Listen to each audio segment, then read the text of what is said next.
जी बेटा, असल में कनेक्शन थोड़ा-सा छूट गया था मेरा। चेतना? हेलो? Yes sir. जी बेटा, स्कूल में क्या पढ़ा रहे हैं? कौन-सा चैप्टर चल रहा है आप बता सकती हैं? सर फर्स्ट हो गया है, सेकंड स्टार्ट, सेकंड भी हो गया है। सेकंड भी हो गया। यूटी वगैरह कब है आपका?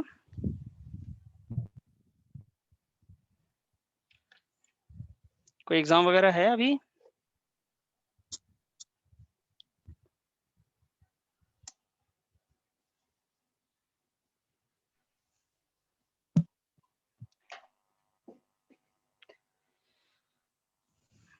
केशव? Yes sir. हाँ बेटा, आपके स्कूल में क्या चल रहा है? सर जर्नल शुरू करवाया है। जर्नल मतलब बाकी के 5 चैप्टर्स हो गए पीछे 5-6? हो तो गए बट वो पकाए जा रहे हैं, सिलेबस से कुछ समझ में नहीं आ रहा। और एग्ज़ाम कब है? और 12th को है मेरा। 12th को है, ठीक है। सिलेबस क्या है उसका? Chapter number 1, 2 theory base of accounting और अकाउंटिंग इक्वेशन। अच्छा 1-2 है ना? ठीक है। तो उसमें अकाउंटिंग इक्वेशन भी आ रहा है? Yes sir. ओके। और जर्नल जो पढ़ा रहे हैं वो नहीं आ रहा होगा अभी? नहीं, अभी वो नहीं आ रहा। हुँ, ठीक है, कोई बात नहीं। ठीक है, तो अभी खुशी बेटा आप बता दें मेरे को एक बार। एक्चुअली मैं ये पता लगा लेता सर हूँ कि जी, जी बताइए बेटा। फिफ्थ चैप्टर तक हो गए सर, सिक्स चैप्टर अभी स्टार्ट हुआ है। अकाउंटिंग इक्वेशन आपका हो चुका है? नो सर, अभी स्टार्ट हुआ है। स्टार्ट हुआ है, तो जी 5th सर। चैप्टर तो वो अकाउंटिंग इक्वेशन है? सर सिक्स चैप्टर है अकाउंटिंग इक्वेशन। 6th है? चेक कीजिए एक बार। यस सर, सिक्स है। 6th चैप्टर यस है, सर, अच्छा सिक्स ठीक है। है, जी ओके। सर। अकाउंटिंग इक्वेशन अभी स्टार्ट हुआ है आपका, बाकी उन्होंने पीछे में बेसिक अकाउंटिंग सम्स और फर्स्ट चैप्टर उन्होंने पढ़ाया है आपको, है ना? यस सर, सब पढ़ा तो दिया है बट अभी अच्छे से क्लियर नहीं है क्योंकि यूट्यूब वगैरह के थ्रू उन्होंने कराया था, तो ओके अभी ओके, अच्छे से क्लियर नहीं है चैप्टर बैक वाले। ठीक है बेटा। स्पर्श आप ज़रा बता दें मुझे, क्या चल रहा है स्कूल में, क्या पढ़ा रहे हैं? सर स्कूल में डबल एंट्री सिस्टम पढ़ा रहे हैं अभी। उसमें क्या पढ़ा रहे हैं बेटा? Sir chapter? अभी शुरू हुई है क्लासेस समर ब्रेक के बाद, तो अभी इतना कुछ शुरू नहीं करवाया। अच्छा ठीक है। चलिए, मैं आज जो है ना, मैंने आपको जान लिया है, सब लोगों ने सिर्फ़ आपको छोड़ के बाकी लोगों ने 2-3 चैप्टर्स टच कर लिए हैं स्कूल में। उसमें से कुछ चीज़ें आपको समझ में आई होंगी, कुछ ऐसे भी हो सकती हैं जो आपको समझ में नहीं आई होंगी। लेकिन हम ना कुछ और बेसिक बातें करते हैं और वो मैं आपसे जानना चाहूँगा, आप मुझे बताते चलेंगे एक-एक करके। सबसे पहले जो बेसिक चीज़ है वो हमें ये जानना है कि जो हमारा सब्जेक्ट है उसमें उससे जुड़ी हुई ना 4 टर्म्स है जो यूज़ करी जाती हैं बार-बार। एक आपने सुनी होगी अकाउंटेंसी, एक टर्म है आपने सुन रखी होगा अकाउंटिंग, एक होता है बेटा अकाउंट्स, एक है अकाउंटेंट। ये 4 टर्म एक जैसे हैं। अब ये एक जैसे ऐसे हैं कि इसको छोड़ दिया जाए तो बाकी चीज़ों में बच्चे क्या कहते हैं, कई बार वो कहते हैं कि भई मैं अकाउंट्स की क्लास कर रहा हूँ, अकाउंटेंसी की मेरी क्लास है, अकाउंटेंसी का पेपर है, अकाउंटिंग का पेपर है। उस तरीके से बार-बार एक दूसरे की जगह पे इन टर्म को यूज़ करते हैं। जबकि ये कोई आम स्टूडेंट कर रहा होता है, हम कॉमर्स के स्टूडेंट हैं, हमारे अलावा कोई और कर रहा होता है तो कोई प्रॉब्लम नहीं है। लेकिन एक कॉमर्स का स्टूडेंट भी क्या करता है कि अकाउंटेंसी, अकाउंटिंग और अकाउंट्स तीनों को एक ही जैसा समझे तो ये गलत है। तो ये सब्जेक्ट से थोड़ा-सा हट के मैं आपको ये बताने की कोशिश कर रहा हूँ कि ये 3 चीज़ें जो हैं इसमें डिफ़र क्या है, और आपको अगर पता है तो पहले आप मुझे बताएँगे। कोई भी एक मुझे बता दे कि कि अकाउंटेंसी और अकाउंटिंग और अकाउंट्स में किताबी चीज़ों से थोड़ा-सा अलग करके कि जो लोग समझ जाएँ। किसी को मालूम है बेटा इसमें?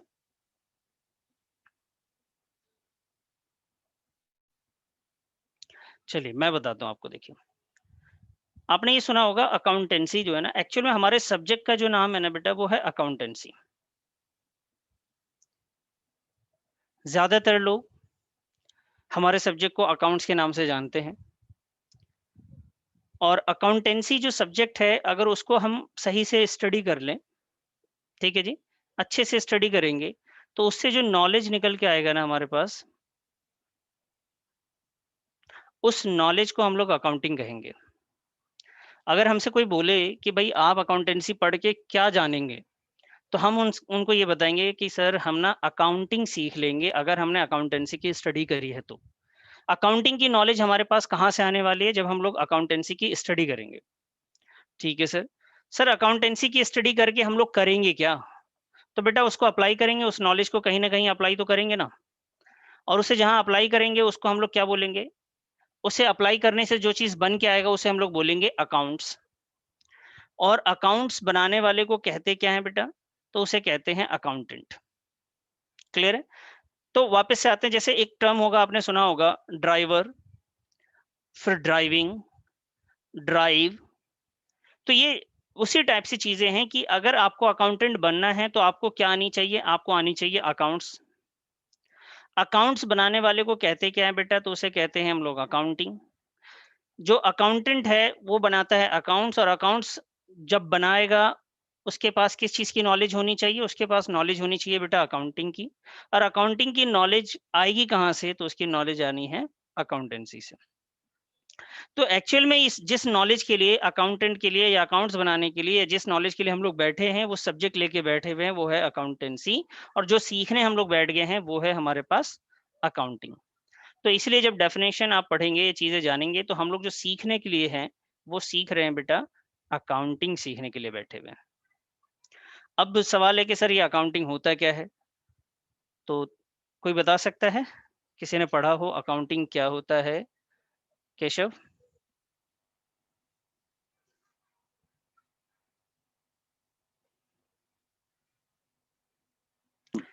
आवाज आ सर रही है ना Keshav? Yes sir. Sir application of knowledge जो कि हम अकाउंटेंसी से बिल्कुल, ये जो मैंने आपको बताया था कि एप्लीकेशन ऑफ नॉलेज है। अब पता है एक बात मैं आपको बताऊं कि नॉलेज का जो मतलब है, अगर किसी के पास एक नॉलेज आ जाती है और उसको इस्तेमाल करके कुछ वो अच्छा रिजल्ट निकाल सकता है, तो आज के डेट में उसे हम लोग हुनर कहते हैं। ठीक है? हुनर हम लोग इसलिए कहते हैं कि यार ड्राइविंग ना कोई भी कर सकता है, लेकिन प्रॉब्लम ये है कि उसे ड्राइविंग अच्छे से आ रही है नहीं आ रही है वो डिपेंड करता है। रूल्स रेगुलेशंस पता है कि नहीं, उसे मालूम है कि नहीं कि भाई कब क्या चीज करना है। लेकिन वैसे ड्राइविंग करना चाहे तो कोई भी स्टार्ट कर देगा गाड़ी और कहीं पे भी जाके एक्सीडेंट कर सकता है। तो ऐसे ही अगर मैं आपको बात करूं कि डांसिंग की बात करूं, तो कोई भी दो हाथ खड़ा करके बोलेगा कि मुझे भी डांस आता है। खाने बनाने की बात करते हैं तो कोई भी बोल सकता है कि मुझे बनाने आता है, चाहे उसका रिजल्ट कुछ भी निकल के आ जाए। इसी तरीके से अकाउंटिंग भी एक तरीके का ऐसा कला है जिसमें ना फाइनेंस की नॉलेज और उसकी रिकॉर्डिंग हम लोग सीखते हैं। लेकिन पैसे का लेन देन जो है ना, आप सब लोग जानते होंगे, आपने आज अकाउंट्स पढ़ना स्टार्ट किया, इससे पहले पिछले 10 क्लास तक आपने देखा होगा हिसाब किताब कौन नहीं कर लेता? आप भी कर लेते होंगे, आपके जो रिश्तेदार होंगे वो भी करते होंगे, आपके घर में जो काम करने वाले हैं वो भी कर लेते हैं। हिसाब किताब सभी लोग कर लेते हैं, पैसे का लेन देन सब लोग कर लेते हैं। लेकिन वो उनको अकाउंटिंग के बारे में कुछ नहीं पता। बस उनको पता है कि रिकॉर्डिंग होती है, हिसाब कर सकते हैं हम लोग। और हम लोगों के साथ क्या है कि अकाउंटिंग का हम लोग क्या करने वाले हैं, हमने कहा जाता है कि accounting is an art. Accounting एक कला है। अगर हम कला की बात करें तो ऐसे तो सर जो भी हिसाब किताब कर रहा है वो सारे सारे कलाकार हो जाएंगे। समझ रहे हैं आप लोग? ये बात समझ में आई बेटा आपको? कला का मतलब समझ रहे हैं आप? चेतना यस। जी। अब देखिए, कला का मतलब, मेरा कहने का मतलब ये है कि हर काम को जो सभी लोग कर सके, किसी एक काम को जो सभी लोग कर सकते हैं ना, तो वो कलाकार नहीं कहलाता। कलाकार तब है जब वो सारे लोगों से वो बेहतर कर सकता है, तो उसे कहते हैं कलाकार। तो इसी तरीके से जब हमें अकाउंटिंग आ जाएगी तो हमारे अंदर एक कला आएगा। वो कला किस चीज की हो जाएगी? अकाउंटिंग इज एन आर्ट होगा बेटा ऑफ रिकॉर्डिंग, रिकॉर्ड करने की। किस चीज को रिकॉर्ड करेंगे? जब अपने आप को बोलेंगे कि भाई हाँ भाई मुझे ये आर्ट मेरे अंदर है, तो आर्ट किस चीज का है? रिकॉर्डिंग किस चीज की होनी है? Of financial transactions, financial transactions के लेन देन की। तो अकाउंटिंग एक आर्ट है जो कि रिकॉर्ड करती है। क्या रिकॉर्ड करती है बेटा? फाइनेंशियल ट्रांजैक्शंस को रिकॉर्ड करती है।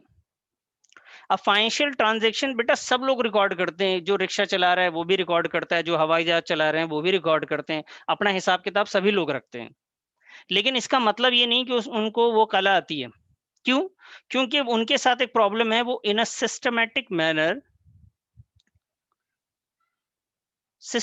मैनर उसका रिकॉर्ड नहीं रख सकते। सर इसका क्या मतलब है? मैं आपको 2 मिनट में समझाता हूँ इसका मतलब। देखिए, आपसे मैं एक बात बोल दूं कि भाई आपको ना अपने घर का 1 महीने का ना हिसाब रखना है। एक महीने में जो भी घर में जो भी एक्टिविटीज फाइनेंशियल ट्रांजैक्शन से रिलेटेड है, जो भी पैसे के लेन देन है, वो सबका रिकॉर्ड करना है। तो आप पता क्या करेंगे, आप ना एक कोई कॉपी या डायरी आप लोग ले लेंगे, और उस कॉपी और डायरी को आपने यहाँ पे डेट लिखेंगे, और डेट वाइज रोज के ट्रांजैक्शन उसमें लिखेंगे कि भाई आज इतने का सामान घर के लिए आया है, आज डॉक्टर पे इतना खर्च हुआ है, आज सफाई में इतना खर्च हुआ है। सारे खर्चे आप लिखते जा रहे हैं, पेज टू पेज रोज का रोज रिकॉर्ड करेंगे। 1 महीना गुजर जाएगा, 1 महीने के बाद मैं आपसे पूछूंगा कि कितना आपने टोटल मंथ में खर्च किया। तो आप क्या करेंगे बेटा, कैलकुलेटर उठाएंगे, हर पेज को पलटेंगे और उसके ट्रांजेक्शन को टोटल करके आप मुझे बता देंगे। ये काम सभी लोग करते हैं, आप, मैं और सभी लोग यही लोग करते हैं कि वो ट्रांजैक्शंस को रिकॉर्ड करते हैं और 1 महीने के बाद बता देते हैं। तो क्या ये सारे के सारे अकाउंटेंट कहलाएंगे? नहीं। अकाउंटेंट वो है जब 1 महीने के बाद मैं आपके पास आके ये पूछूं कि बेटा मुझे बताओ कि पूरे मंथ में घर में कितने का जर्नल स्टोर से सामान आया है, कितनी की सैलरी आपने अपने एम्प्लॉय को दी है, और आप विद इन 5 मिनट्स 5 मिनट के अंदर अंदर सारे हिसाब किताब आप बता दो। जो मैं पूछते जा रहा हूं आप बताते जा रहे हैं, जो मैं पूछ रहा हूं वो आप बता रहे हैं। इसका मतलब आपने अकाउंटिंग सिस्टमेटिक मैनर में करी है। लेकिन मैं आपसे पूछ रहा हूं कि बताइए भाई, पूरे मंथ में आपने घर में ये बताइए कि चावल खरीद के लाया गया राशन की दुकान से, तो बताइए कितना खर्च हुआ है उसके पीछे। आपने एक एक पेज उसके नोट करे, एक एक पेज को उठाया, हर पेज के टोटल चेक करे, सब जगह चेक करा कि भाई चावल कहीं पे खरीदा हमने, राइस है कहीं पे, चेक करो भाई राइस है। हर पेज को हमने चेक करते करते उसका टोटल करा, वैल्यू बताया, जिसमें 15-20 मिनट लग जाएगा। तो वो अकाउंटिंग नहीं है कि आपसे कोई हिसाब मांग ले और आप वो बैठ जाओ, बोलो कि सर शाम में मैं आपको पूरा हिसाब दे दूंगा। वो अकाउंटिंग नहीं है, उसको अकाउंटिंग नहीं कहेंगे। आप मेरी बात को समझ गए? अकाउंटिंग का मतलब यह है कि अगर आपसे कोई डाटा मांगा जा रहा है अकाउंट से रिलेटेड, तो आप विद इन 5 मिनट्स आप उस डाटा को उसको बता दें। आप किसी ने किसी कंपनी से पूछ लिया किसी एम्प्लॉय के बारे में कि बताइए राम को हमने पूरे साल में कितनी सैलरी दी है, तो विद इन 5 मिनट्स या उससे पहले भी अगर वो बता सकता है तो बता दे। यह अकाउंटिंग की आर्ट है कि अगर आर्ट का मतलब यही है कि आप दूसरों से अलग करेंगे और आपका जो जवाब होगा फटाफट निकल के आएगा। तो ये डिफरेंस समझ में आ रहा है बेटा? फाइनेंशियल ट्रांजैक्शन तो कोई भी रिकॉर्ड कर सकता है, हम, आप, डॉक्टर, इंजीनियर कोई भी कर सकता है, लेकिन एक अकाउंटेंट जिस तरीके से फाइनेंशियल ट्रांजैक्शन को रिकॉर्ड करता है उस तरीके से कोई भी रिकॉर्ड नहीं करता है। वो कौन सा तरीका बेटा? वो है सिस्टमैटिक मैनर। सर ये सिस्टमैटिक मैनर है क्या? तो बेटा इसे कहते हैं डबल एंट्री, इसे कहते हैं double entry, double entry system, double entry system. यही है एक्चुअल में, इस तरीके से जिसने डबल एंट्री सिस्टम को समझा उसने सिस्टमैटिक मैनर में सारे ट्रांजैक्शंस रिकॉर्ड किए। क्लियर है? स्पर्श बताइए बेटा, आपको समझ में आया इतना? Yes sir. अच्छा स्पर्श एक बात बताओ, आप ना मान लीजिए मैं आपको रिलायंस की कंपनी में बैठा देता हूँ और 1 महीने आपको बोलता हूँ कि भाई इनके सारे हिसाब लिखो, तो कोई प्रॉब्लम नहीं, लिखने में कोई दिक्कत है क्या? अगर वो कंपनी का ऑनर या कोई भी है आपको बताता रहता है मैंने इतने इतने एडवर्टीजमेंट में खर्च किया, इतना चाय पानी पे खर्च किया, इतनी सैलरी दी है, तो आप लिख सकते हो कि नहीं लिख सकते? Yes sir. लिख सकते हो। और वहां पे मान लीजिए 5,000 एम्प्लॉई हैं, रोज के लाखों रुपए चाय पे खर्च हो जा रहे हैं, तो उसको भी रोज का रोज लिख सकते हैं, कोई प्रॉब्लम थोड़ी ना है। लेकिन आपसे 6 महीने के बाद अगर वो डाटा पूछा जाएगा तो क्या करेंगे आप तो पेज ही जाके पलटेंगे ना, किस पेज पे लिखा था 6 महीने तक में चाय कितने खर्च हुए। तो उस प्रोसेस को जो है हम लोग फॉलो नहीं करते, अकाउंटेंट उस प्रोसेस को फॉलो नहीं करता बेटा। क्लियर है? ये सारी बातें क्लियर है आपको? Yes sir. जी। चलिए अब दूसरे वर्ड पे आते हैं। ये एक राइटर थे जिन्होंने ये बात को कहा कि भाई अकाउंटिंग एक आर्ट है। आर्ट का मतलब आप समझ गए हैं कि भाई हम दूसरों से बेहतर कर सकते हैं इस चीज को। रिकॉर्डिंग सब कर रहे हैं। मेरा बेटा, मेरी बच्ची जो है 8 साल की है, उसको भी पता है। उसको भी पता है कि भाई कितने पैसे उसके पास जमा हैं, कितना उसने किसी को और के दिया और कितना उसने किसी और से लिया है। तो ये बात सबको पता होती है। लेकिन उसे हम लोग अकाउंटिंग नहीं करते जब तक वो सिस्टमैटिक मैनर में चीज़ों को रिकॉर्ड ना करें। हम लोग यही सीखने वाले हैं बेटा, कि हम जब हमें अकाउंटिंग आ जाएगी तो कोई हमसे अगर पूछने लग जाए ना 1 साल के बाद कि भाई आप इस कंपनी का हिसाब कीजिए और मुझे कुछ बता दीजिए, तो हम हर चीज़ का रिकॉर्डिंग पहले से रखेंगे और विदिन 5 मिनट सब चीज़ों का जवाब देंगे। तब हम अकाउंटेंट कहलाएंगे। अब आते हैं, देखिए अकाउंटेंट के बारे में एक बात और कही गई अकाउंटिंग के बारे में, कि अकाउंटिंग जो है ना, accounting is a language of business. Accounting जो है बेटा वो बिजनेस की लैंग्वेज है।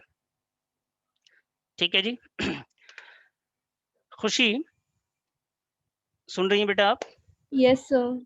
मुझे इस बात को आप समझा सकती हैं क्या, accounting is a language of business? इससे आपको क्या समझ में आया बच्ची? कुछ समझ पाई आप इससे? नहीं आया तो कोई बात नहीं, आप मुझे बता सकती हैं। नहीं आया सर। नहीं आया। अच्छा, आप लैंग्वेज का मतलब जानते हैं? लैंग्वेज का काम क्या है एक्चुअल में? कोई लैंग्वेज होती है तो उसका काम क्या है? उसका काम है एक दूसरे से कम्युनिकेट कर लेना, यही है ना? अगर मान लीजिए कि मैं यहाँ पे आप मान लीजिए आप मलयालम बोल रहे होते और मैं हिंदी बोल रहा होता, तो आप भी अपनी जगह बिल्कुल सही बोल रहे होते जो बोलना चाह रहे हैं, लेकिन मुझे समझ में नहीं आती। इसी तरीके से लैंग्वेज का काम है एक दूसरे को समझा देना। तो बिजनेस को अच्छे से समझना है अगर, तो आपको अकाउंटिंग आनी चाहिए। अकाउंटिंग एक ऐसा रिपोर्ट कार्ड तैयार करती है जिससे ना बिजनेस को समझना आसान हो जाता है बेटा। जिस तरीके से हमारे हेल्थ का चेकअप जब होता है तो आपने देखा होगा डॉक्टर साहब क्या करते हैं कि एक ब्लड रिपोर्ट, ईसीजी रिपोर्ट, ये रिपोर्ट वो रिपोर्ट करवा देते हैं और चेकअप करवाते हैं, और उस रिपोर्टिंग में जो भी चीजें लिखी जाती हैं उससे वो समझ जाते हैं कि हमारी हेल्थ कैसी है। तो अकाउंटेंट का भी यही काम है। अकाउंटेंट क्या करता है, पूरे साल के ट्रांजेक्शन्स को उसको रिकॉर्ड करता है और रिकॉर्ड करके उसके ऑनर के हाथ में पकड़ा देता है, उसके मैनेजमेंट के हाथ में पकड़ा देता है। वो उससे समझते हैं कि इसके पूरे साल के हालात कैसे रहे। और जब तक वो तभी समझ पाएंगे जब उस लैंग्वेज को जानते होंगे, अकाउंटिंग के बारे में थोड़ा बहुत जानते होंगे। अब एक एग्जांपल के तौर पे आप ये देखिए कि अगर आपके पास ब्लड रिपोर्ट है और आप उसके बारे में नहीं जानते हैं कि भैया इसमें जो चीजें बताई जा रही हैं उसके बारे में आपको पता ही नहीं है, तो आप नहीं पता लगा सकते कि सामने वाले को क्या प्रॉब्लम है। इसी तरीके से हमारे स्कूल के टीचर क्या करते हैं, हमारा फाइनल रिपोर्ट कार्ड तैयार करते हैं और वो हमारे जो है हमारे गार्जियन को हमें सौंप देते हैं। अब हम उसको देखते हैं, उस रिपोर्ट कार्ड को देखते हैं, उस रिजल्ट को देख के हम पहचानते हैं कि भाई हमारे हालात पूरे साल में क्या रहे। लेकिन हमें ये पता तो होना चाहिए कि मैथ्स क्या होता है, इंग्लिश क्या होता है, सोशल स्टडीज क्या है, 70% का मतलब क्या होता है, ए ग्रेड का क्या मतलब है। अगर ये सब बातें नहीं पता होंगी तो किसी बच्चे के बारे में मैं बता सकता हूँ कि अच्छा है या बुरा है? अब मान लीजिए एक बंदे को ये नहीं पता कि ए ग्रेड क्या है, लेकिन उसे पता है कि परसेंटेज क्या है, 70%। अब मुझे एक बात बताइए स्पर्श, बताना बेटा मुझे, एक स्टूडेंट है जिसका ए ग्रेड आया है और एक का जो है ना 70% आया, आपके हिसाब से कौन सा अच्छा स्टूडेंट है पढ़ने में? ये रिपोर्ट कार्ड में लिखा हुआ है जी स्पर्श। Sir A grade. A grade, तो आपको ए ग्रेड का मतलब तो पता होना चाहिए, तभी तो आपने बोला होगा। Yes sir. बिल्कुल वैसे ही। इसी तरीके से जब बिजनेस के रिपोर्ट कार्ड होते हैं, आप किसी भी बिजनेस के बारे में, आप रिलायंस का रिपोर्ट कार्ड जानना चाहते हैं, आप जाइए इंटरनेट पे जाइए, आप चेक कीजिए बैलेंस शीट, मालूम मिल जाएगा आपको, उनका पूरा रिपोर्ट कार्ड है, उसके पूरे हालात पता लग जाएंगे आपको। लेकिन उसमें जो लिखा हुआ होगा उसके बारे में किस लैंग्वेज में लिखी गई होगी? अकाउंटिंग की लैंग्वेज में लिखी गई होगी। आप रिपोर्ट कार्ड निकाल तो लोगे, आपको समझ में नहीं आएगा क्योंकि वो अकाउंटिंग की लैंग्वेज में। तो हमें पहले अकाउंटिंग की लैंग्वेज को समझना पड़ेगा कि अकाउंटिंग की लैंग्वेज है क्या, तब जाके हमें बिजनेस बेहतर तरीके से समझ में आएगी। इसी अकाउंटिंग की लैंग्वेज को समझने के लिए हमें चैप्टर नंबर 2 बनाया गया, जिसका नाम बेसिक अकाउंटिंग टर्म्स रखे गए।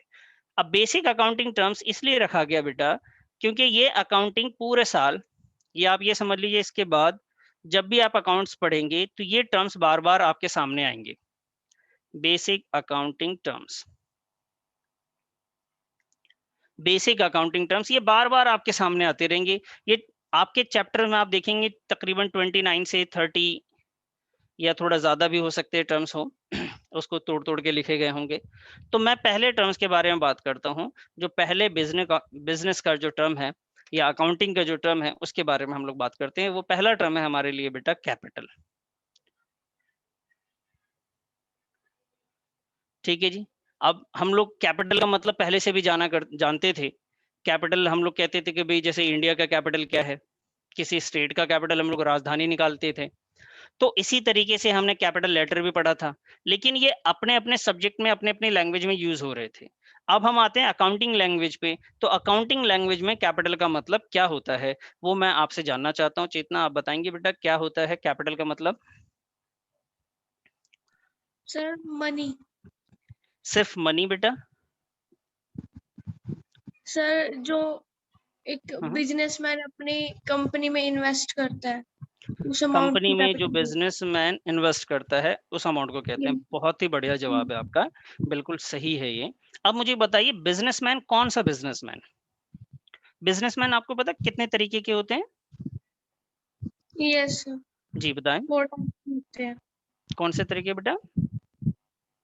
सोल प्रोप्राइटरशिप, बहुत बढ़िया। और पार्टनरशिप, पार्टनरशिप फर्म, और कंपनी। कंपनी। ठीक है, ऐसे और भी ऑर्गेनाइजेशंस होते हैं। खैर आपने बिल्कुल सही जवाब दिया है, कोई कमी नहीं रही उसमें। देखिए कैपिटल वर्ड क्या है। अब देखिए एक बात बताऊं मैं आपको, मैंने बोला अकाउंटिंग टर्म के बारे में बात करना। ये जितनी भी चीजें हम लोग पढ़ने वाले हैं आप सभी को मैं ये बता देता हूँ कि ये सारी चीजें हम पहले से आम जिंदगी में जानते थे, बस उसका नाम जान रहे हैं आज, और कुछ नहीं है। अकाउंट्स में कुछ नहीं, हिसाब करना आपको आता था बेटा। आपने दुकान वाले को 100 रुपए दिए हैं, 80 का अगर सामान है तो 20 रुपए आपने वापस लेने हैं। इतना आपको पता है, पहले से सब कुछ पता है। बस रिकॉर्ड करना हमने सीखना है, तरीके से रिकॉर्ड करना सीखना है, और उसके टर्म्स को क्या कहते हैं ये सीखना है। इसके अलावा कुछ और नहीं करना है हमें। यहाँ पे क्या हो रहा है, कैपिटल का मतलब क्या है?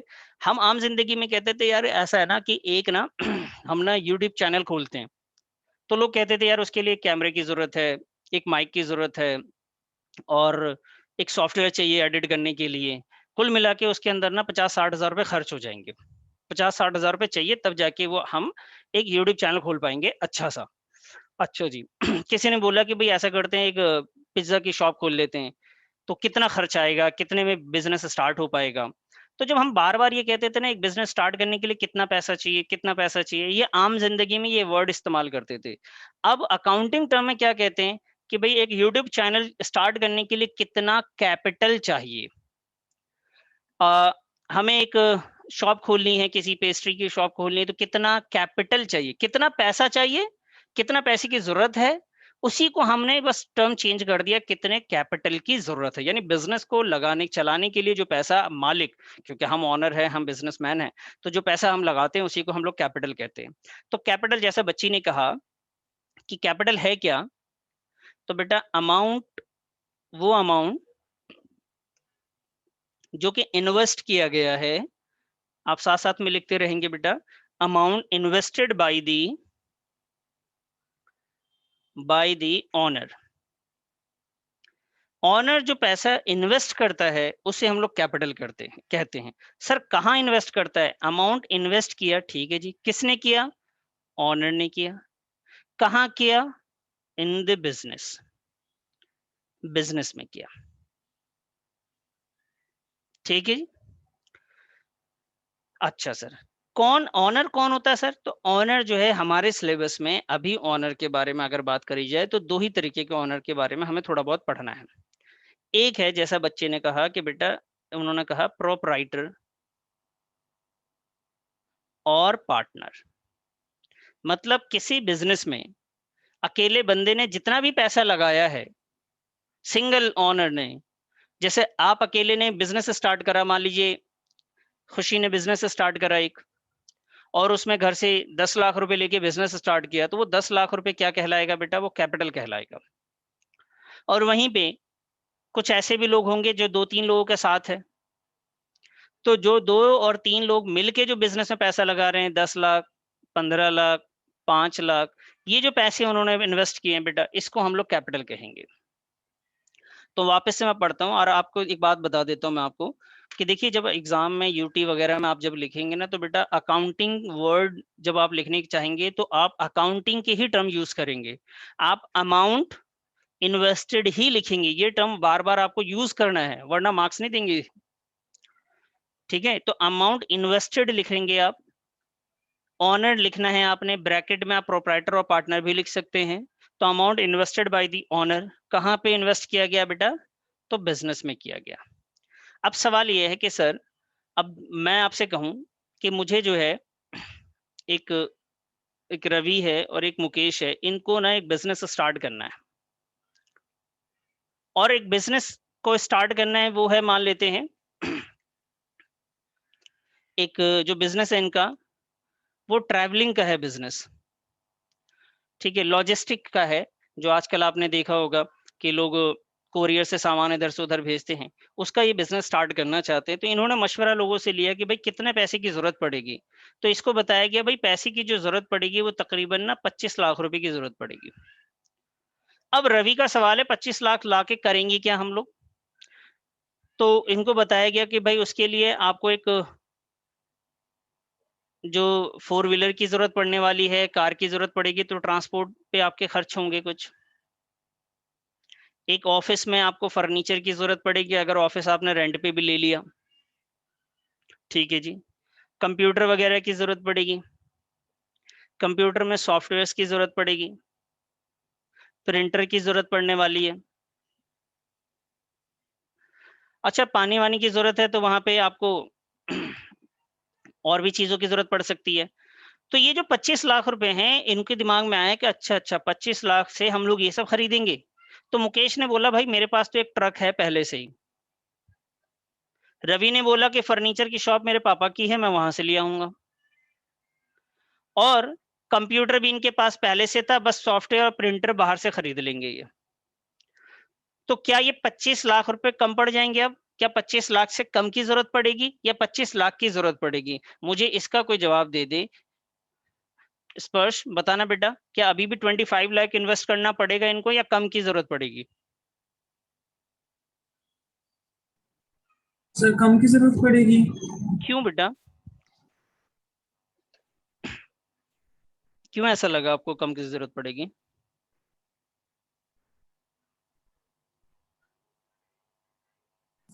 सर क्योंकि जो हमारी डिमांड्स है उसमें से हमारे पास आधे से ज्यादा अवेलेबल है, तो उसकी बिल्कुल। वजह से जो हमारी कंपनी जो हमारे कुछ सामान लेना था जी जी, उसका जो हमारी मनी लगनी थी वो हमारी डिक्रीज हो गई, जिसकी वजह से 25 लाख में से हमारे डिक्रीज हो जाएंगे, वो डिक्रीज हो हम जाएंगे। अलग जगह यूज कर सकते हैं। और कोई है?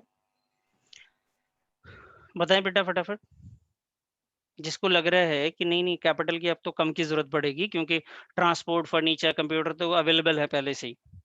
बताइए बेटा, इससे कॉन्सेप्ट क्लियर हो जाएगा आपका। एक बार बात बताए तो। खुशी, चेतना, स्पर्श, जो भी समझ में आ रहा है आपको।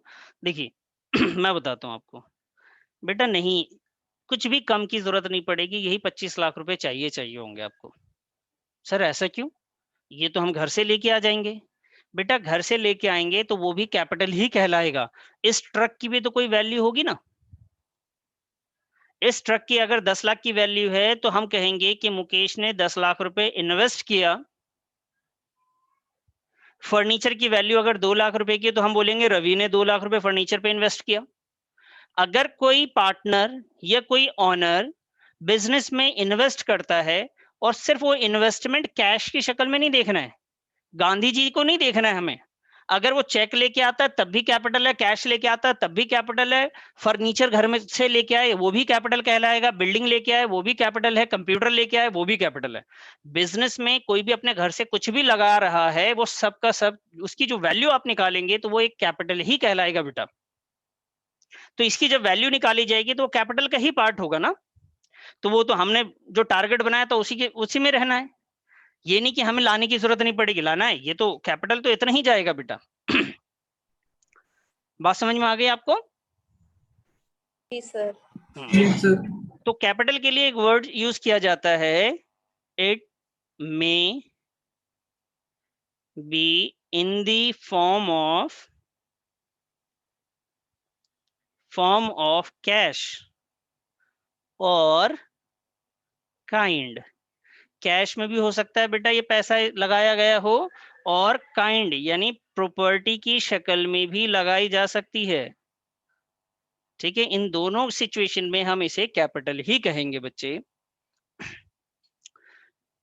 अब आते हैं, मैं यहाँ पे थोड़ा सा और इसको डिटेल में थोड़ा सा बता देता हूँ। जैसे मैंने यहाँ पे नाम लिया था रवि, तो रवि ने बोला भाई मैं ना ऐसा करता हूँ, एक ट्रक है मेरे पास जो कि 15 लाख रुपए की है, कुछ फर्नीचर है मेरे पास 2 लाख रुपए का है, और घर से मैं ऐसा करता हूँ कैश लेके आता हूँ 5 लाख रुपए। तो इन्होंने टोटल बिजनेस में कितना लगाया बेटा, ये मुझे आप बताएंगे। इनका रवि का कैपिटल क्या कहलाएगा ये आप मुझे बताएंगे, ठीक है। मुकेश की बात करते हैं। मुकेश ने बोला कि एक मिनी ट्रक मेरे पास भी है, उससे हट के बात कर रहा हूँ, जो पीछे हमने पढ़ा था उससे थोड़ा सा हट के बात कर रहा हूँ। और ऐसा करते हैं कि वाटर डिस्पेंसर है मेरे पास पानी के लिए, और कंप्यूटर वगैरह मेरे पास है। इसकी वैल्यू तकरीबन 5 लाख आ रही है, ये 20,000 की है, और ये 30,000 है। मुझे एक बात बताइए, मुकेश ने कैपिटल और घर से कैश भी लेके आया 1 लाख रुपए।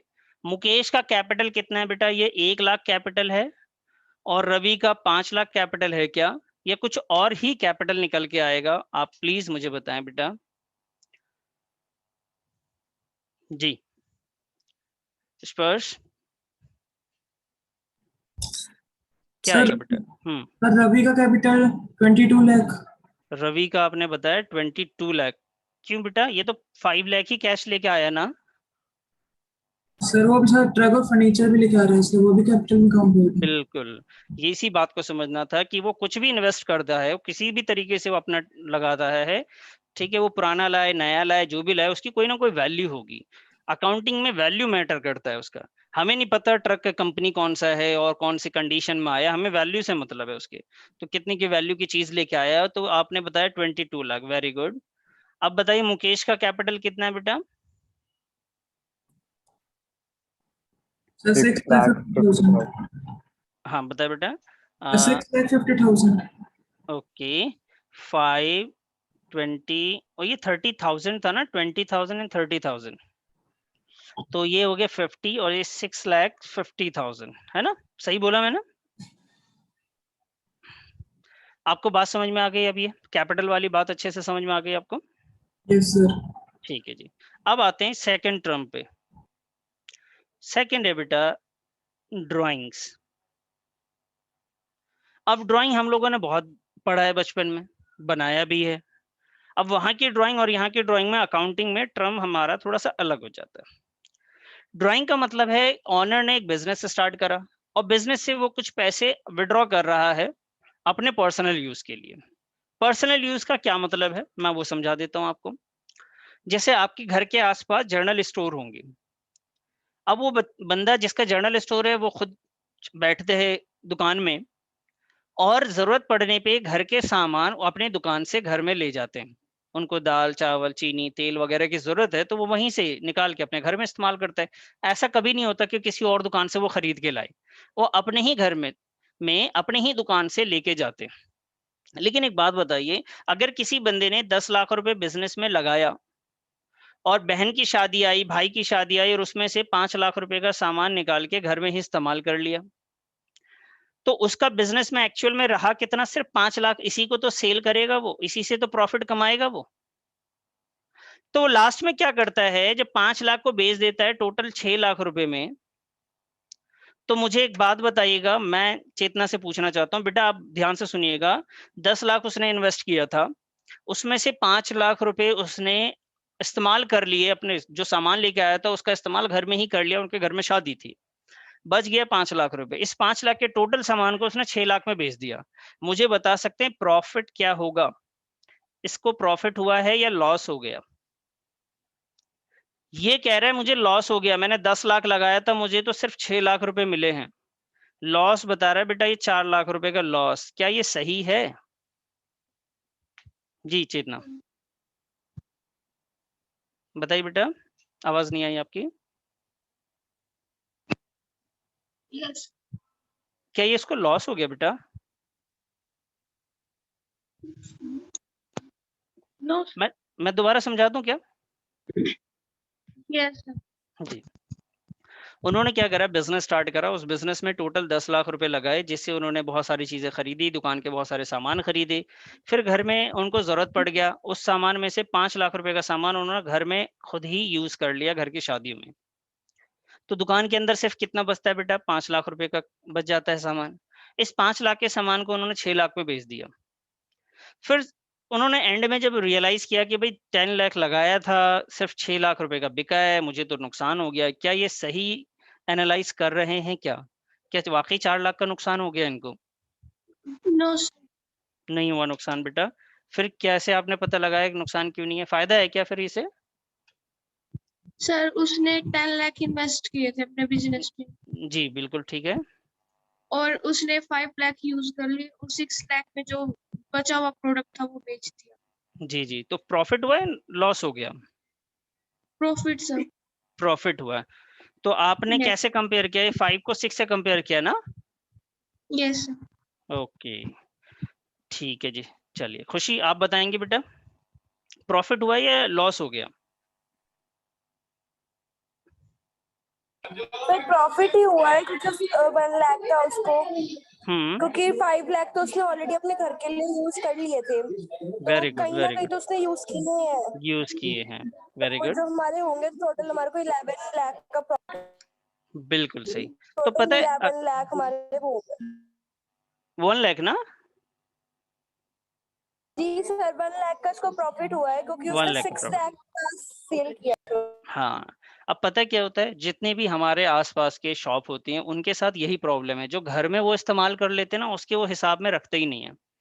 अब वो सीधा 10 से 6 लाख को कंपेयर करने लग जाते हैं, जो कि गलत है। जो आप देख रहे हैं इसमें बिल्कुल गलत हो जाएगा इस तरीके से अगर करेंगे तो अकाउंट्स ने ये बोला कि जो पैसा घर में लिया जा रहा है घर के इस्तेमाल के लिए, बिजनेस से विड्रॉ कर रहे हैं, चाहे सामान निकाल रहे हों या उस पैसे को निकाल के अपने बच्चे की फीस जमा कर रहे हैं या कुछ भी कर रहे हैं, बिजनेस से पैसा निकल के बाहर अगर जा रहा है तो उसका एक हिसाब होना चाहिए, और उसको हम लोग कहते हैं ड्राइंग्स। तो मैं आपसे कहूं कि भैया अमाउंट जो है ना, जो कि ऑनर ने इन्वेस्ट किया था, उसको इन्होंने क्या करा बेटा, इसको कर लिया है विड्रॉ, निकाल लिया। सर अमाउंट निकालने को ड्राइंग कहते हैं? हाँ जी, अमाउंट निकालने को ड्राइंग कहते हैं। सर कहां से निकाला इन्होंने? बेटा अमाउंट विड्रॉ किया है फ्रॉम द बिजनेस। अच्छा सर, बिजनेस से पैसे निकालने को क्या ड्राइंग कहते हैं? नहीं बेटा, बिजनेस से पैसे निकालने को ड्राइंग नहीं कहते। बिजनेस का पैसा निकाल के बिजनेस में लगाया। मैंने क्या करा कि जो अपने ड्रॉर में देखा तो 5 लाख रुपए थे, मैं निकाल के गया और सामान लेके आ गया उस 5 लाख का, तो इसको ड्राइंग नहीं कहेंगे। मैंने बिजनेस का पैसा निकाला है, लेकिन किस लिए? For personal use, personal use के लिए निकाला है, अपने घर के इस्तेमाल के लिए, तो उसको हम लोग ड्राइंग कहेंगे।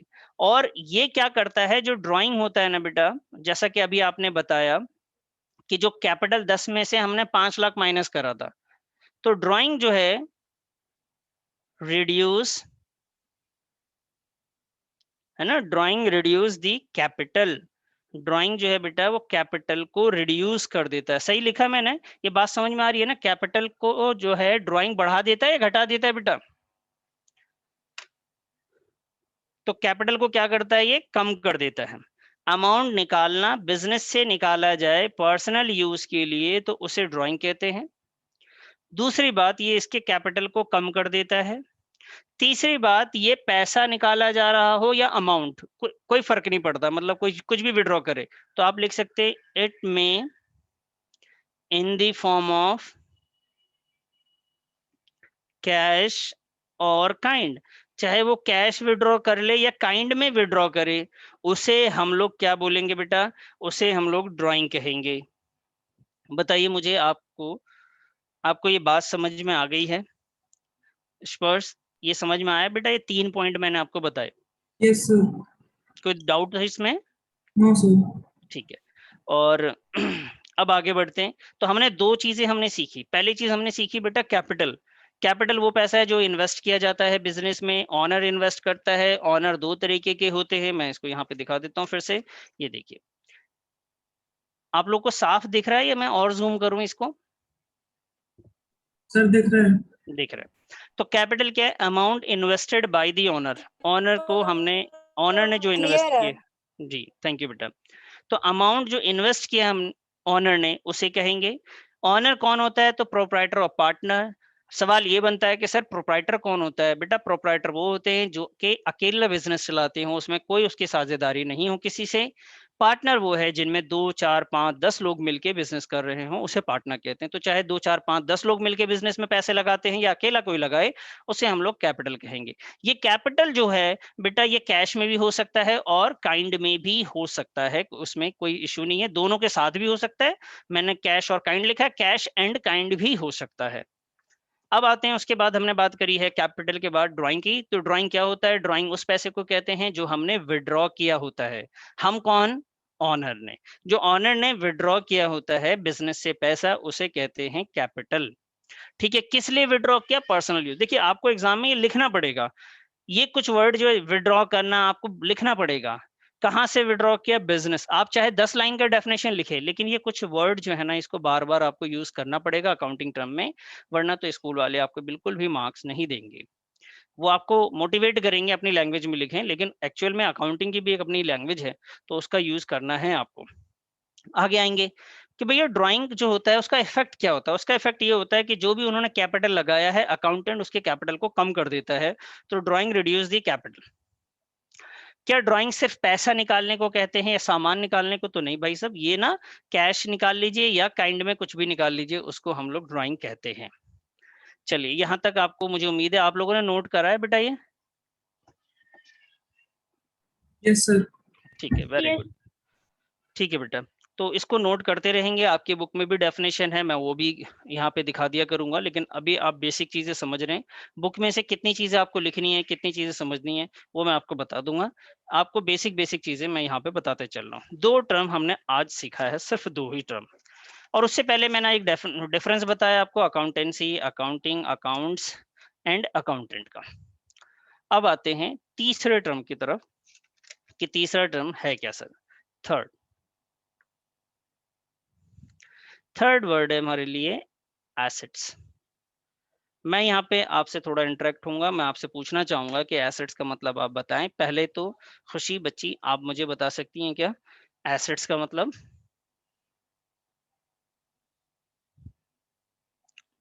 खुशी।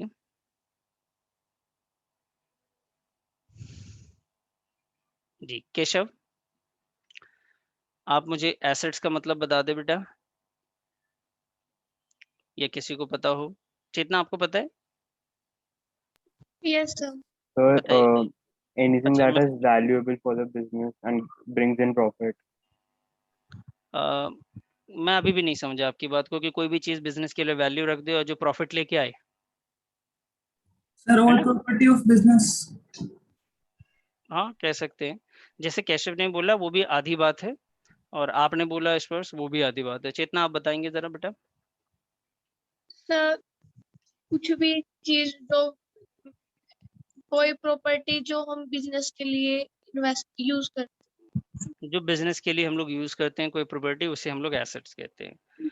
केशव केशव बिजनेस के बेनिफिट के लिए सर, डायरेक्टली और Sir, इनडायरेक्ट।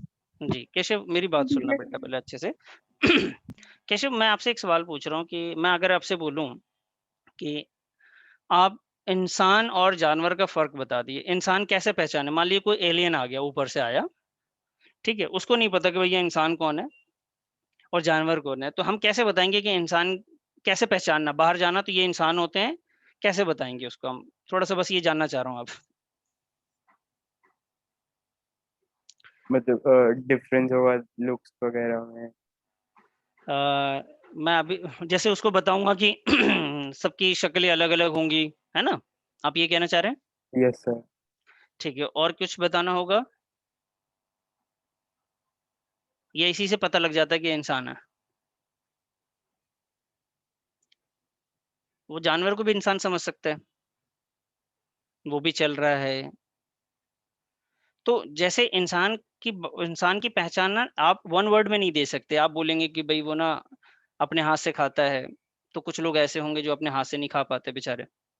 आप बोलेंगे अपने पैरों से चलते हैं, कुछ लोग ऐसे हैं जिनके पास पैर नहीं होंगे।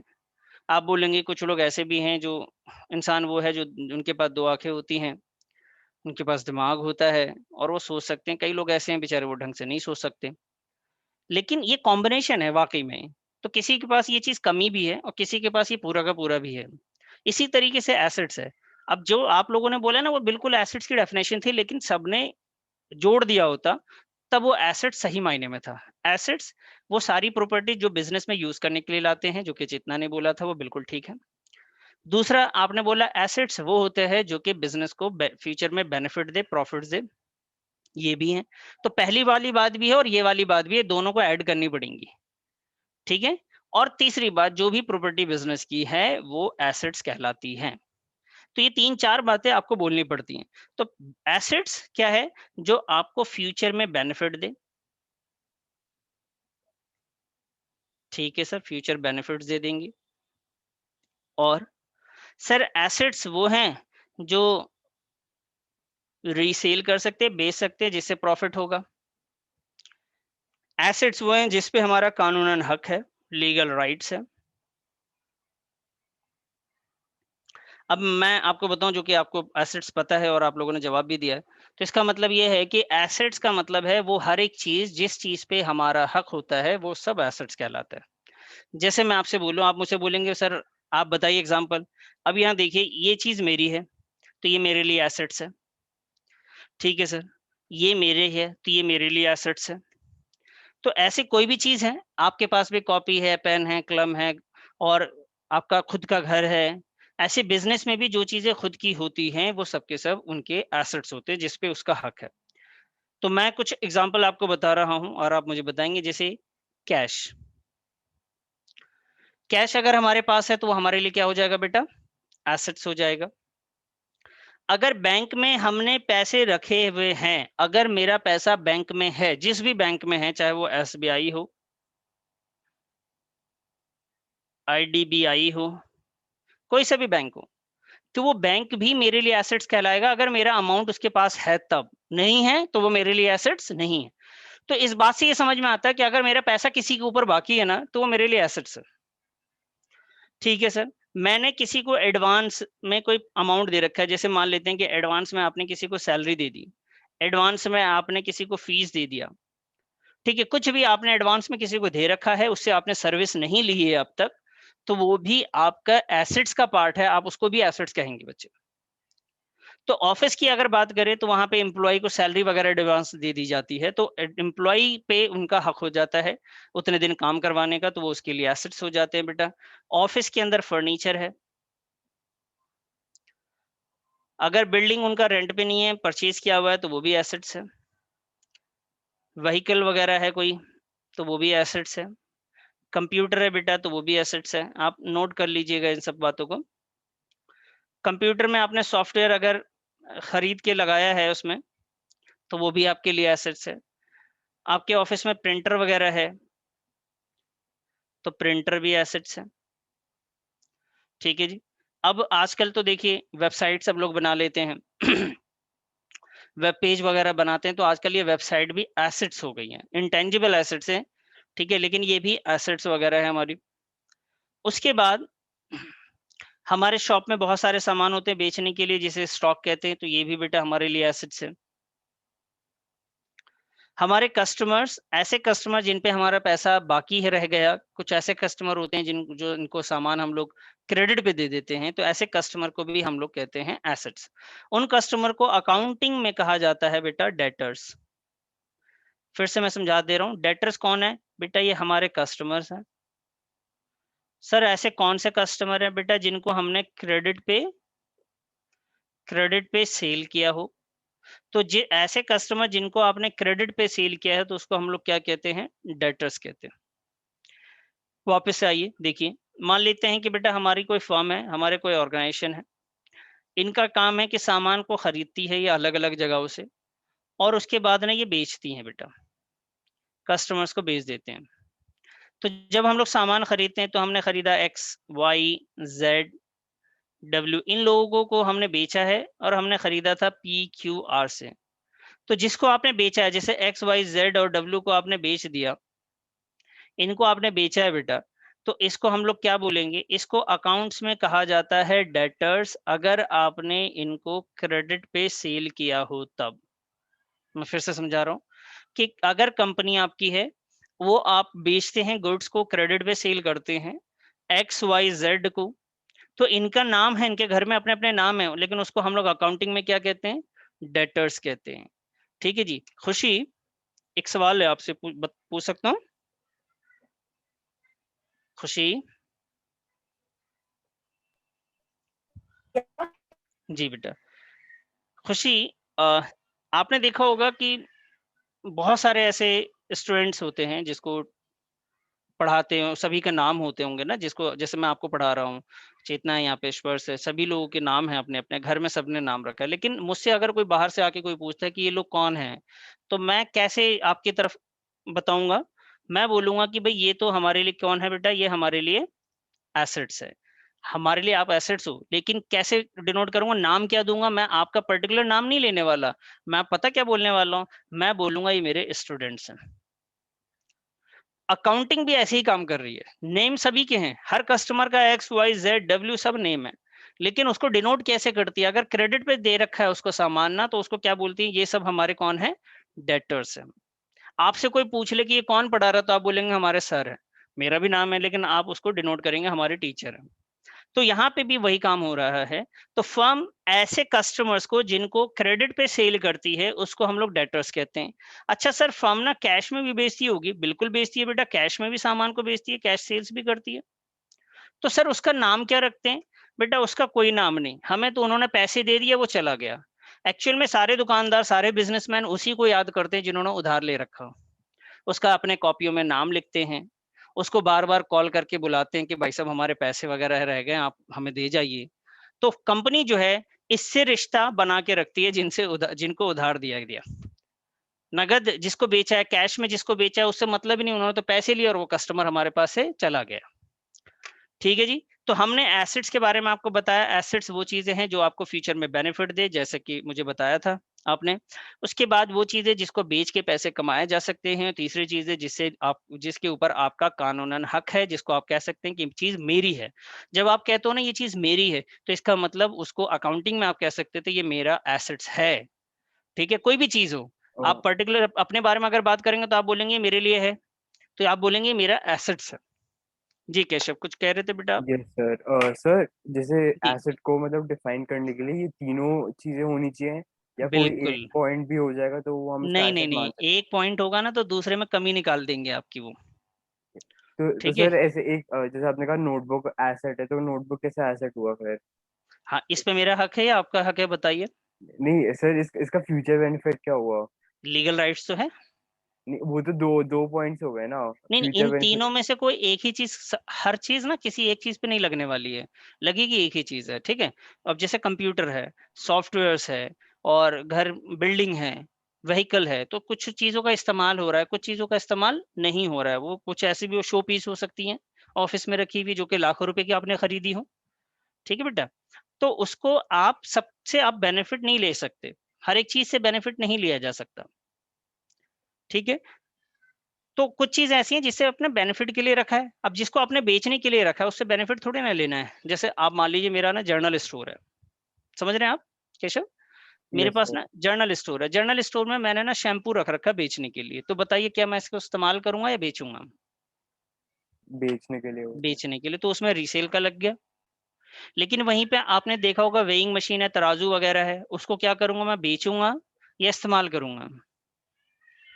यूज के लिए हो तो। यूज के लिए, तो यानी फ्यूचर में बेनिफिट मिलेगा उससे मुझे। सर बट रीसेल करके भी तो बेनिफिट ही होगा एक उसको तरीके से। बेनिफिट नहीं बोलेंगे उसको हम लोग। ठीक है। बेनिफिट मिलेगा, लेकिन आप ना अभी अकाउंटिंग में बेनिफिट का मतलब ये समझ रहे हैं जहां से पैसा आ गया ना वो बेनिफिट है, आप यही समझ रहे हैं ना? Yes sir. हाँ, तो अब देखिए कुछ कस्टमर ऐसे हैं जिनको हमने पैसे दिए उधार में, सामान उधार दिया, उससे भी पैसा मिलता है, तो बेनिफिट नहीं कहलाता। बेनिफिट तब कहलाता जब फ्यूचर, हम लोग यहाँ पे बेनिफिट का मतलब ये है, फ्यूचर बेनिफिट्स का मतलब यहाँ पे ये समझना है आपने कि आपने कोई चीज लॉन्ग टर्म के लिए ले रखा है और उसका बार-बार आप इस्तेमाल करते जाएंगे। जैसे आप देखिए ऑफिस में हमने फैन लगा लिया, एसी लगा लिया, फर्नीचर की कोई चीजें हैं, टेबल है, चेयर है, मैं यहाँ पे बैठा हुआ हूँ, प्रोजेक्टर है, कैमरा है, ये क्या है, बार बार मैं इस्तेमाल करता जाऊंगा, तो ये फ्यूचर बेनिफिट कहेंगे इसको आप। ठीक है, तो जिस चीज को आप बार बार इस्तेमाल करते जा रहे हैं वो आपके लिए क्या हो जाता है, एसेट्स का पार्ट है। और अगर वन वर्ड में आपको कहना भी है, अगर कहना चाहते हैं तो आप इस वर्ड का इस्तेमाल ज्यादा बेहतर करेंगे। आप क्या कहेंगे, लीगल राइट। जिस चीज पे मेरा हक है वो मेरे लिए क्या हो जाएगा, एसेट्स। उसमें ये नहीं बताया हमने कि बेचेंगे कि नहीं बेचेंगे, हक तो है। दुकान में आपके पास वेइंग मशीन है या एसी है या दुकान में स्टॉक्स पड़े हुए हैं, आप बेचेंगे या जो भी करेंगे उस सब चीजों पे किसका हक है, हमारा हक है, तो वो सब हमारे लिए एसेट्स हो जाएगा। ठीक है बेटा। सर तो मतलब ये तीनों पॉइंट सेटिस्फाई होने जरूरी नहीं है एसेट के लिए? नहीं नहीं नहीं नहीं, किसी एक पे नहीं, लेकिन हाँ इन तीनों में से कोई कोई भी एक हो सकता है किसी चीज पे। Okay sir. ठीक है, तो जब भी लिखेंगे तो इन तीनों चीजों को मैं बताऊंगा आपको। मैं आपको नोट्स दिखाऊंगा ना नेक्स्ट क्लास में कि कैसे प्रेजेंट करना है, वो मैं आपको बताऊंगा, बेफिक्र रहें। आज मैं सिर्फ समझा रहा हूँ आपको चीजें। डेफिनेशन के साथ लिखना, नेक्स्ट क्लास में बताऊंगा कि कैसे आप एग्जाम में प्रिपेयर करेंगे अपने आप को। ठीक है। यहाँ तक बात समझ में आ गई आपको कि नहीं आई है? स्पर्श, चेतना, ये दोनों बातें समझ में आ गई बेटा आप दोनों को? Yes sir. यस। चलिए, तो हमने 3 चीजें सीख ली बेटा, फिर से मैं एक बार बता देता हूँ।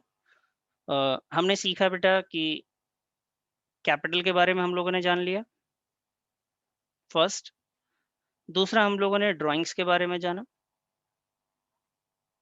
एक और टर्म सीखा हम लोगों ने, एसेट्स। एसेट्स के अलावा एक वर्ड हमने सीखा है अभी, जी, स्पर्श। इसे क्या पढ़ेंगे? Sir debtors. डेटर्स। कई बच्चे ना इसको गलत पढ़ लेते हैं, तो ध्यान रखिएगा, बी इसमें साइलेंट है बेटा। ठीक है, डेब्टर नहीं पढ़ना है आपको, डेटर्स पढ़ना है। तो ओके ये सर। हमने, हाँ हमने 4 टर्म हम लोगों ने सीख लिया बेटा, कैपिटल, ड्राइंग, एसेट्स और डेटर्स। डेटर्स के बारे में फिर से मैं बता देता हूँ। जब कोई फर्म वो क्रेडिट में सेल करती है, चाहे वो गुड्स दे रही हो चाहे वो सर्विस दे रही हो, क्रेडिट में दे रही है, तो जिनको दिया जा रहा है वो सर्विस, उसको हम लोग क्या कहेंगे, डेटर्स कहेंगे। इसको आप याद रखेंगे। समझ में आ गई बात बेटा आपको? Yes sir. ठीक, तो आज के लिए इतना ही मैं रहने देता हूँ। नेक्स्ट क्लास में हम लोग इसके डेफिनेशन को कैसे, और भी टर्म्स पढ़ने, मैंने आपको बोला था धीरे धीरे पढ़ते चलेंगे। चीजें पता हो आप मुझे बता दिया करिए, उससे मुझे ज्यादा डिटेल में जाने की जरूरत नहीं पड़ेगी। आप जवाब दे देंगे ना तो मुझे आसान हो जाएगा मेरे को समझाने में। अच्छा, सब लोग जीरो पे ही होते हैं, इससे पहले अकाउंट्स किसी ने कुछ तो पढ़ा नहीं होता, ऐसे नहीं कि 10th में हम लोगों ने पढ़ा है, तो सब जीरो पे ही हैं। हाँ, कुछ दिन का आगे पीछे हो सकता है, किसी का 4th क्लास चल रहा हो स्कूल में, किसी का 1st क्लास चल रहा हो, किसी का चैप्टर थोड़ा आगे चला गया हो। तो अगर आपको बिल्कुल क्लियर है तब तो ठीक है, वरना तो बिल्कुल डिटेल में मैं चलूंगा, जीरो से ही स्टार्ट करूंगा, जल्दी से जल्दी हम लोग स्कूल में जो चल रहा है वहां तक पहुंच जाएंगे।